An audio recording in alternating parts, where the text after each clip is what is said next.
కాశీబుగ్గ టౌన్లో ఒక ప్రైవేటు వ్యక్తి వెంకటేశ్వర దేవాలయాన్ని కట్టాడు.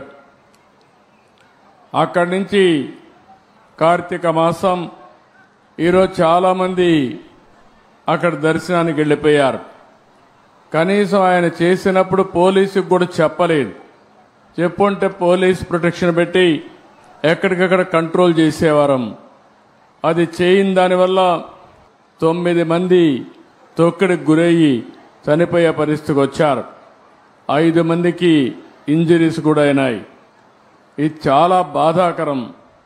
నేను ప్రతి ఒక్క ప్రాణాన్ని కాపాడుకోవాలని అనేక ప్రయత్నాలు చేస్తూ ఉంటే కొంతమంది ప్రైవేటు వ్యక్తులు ఇలాంటి కార్యక్రమాలు చేయడం చాలా బాధాకరం.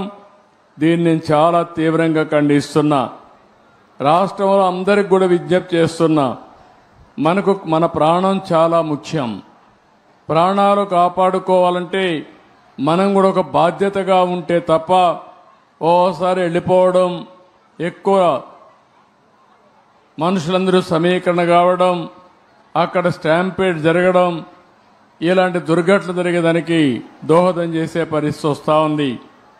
ఏదేమైనా మనం గుర్తుపెట్టుకోవాల్సింది, అమాయకులు చనిపోయారు. నేను చాలా బాధపడుతున్నా.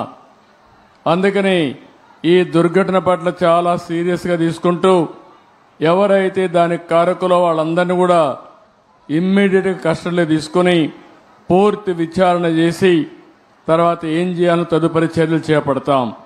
ఇలాంటి సంఘటనలు ఈ రాష్ట్రంలో జరగడానికి వీలు లేదు. అందుకే ఒక పక్క దాన్ని చేస్తూనే అమాయకులు చనిపోయారు.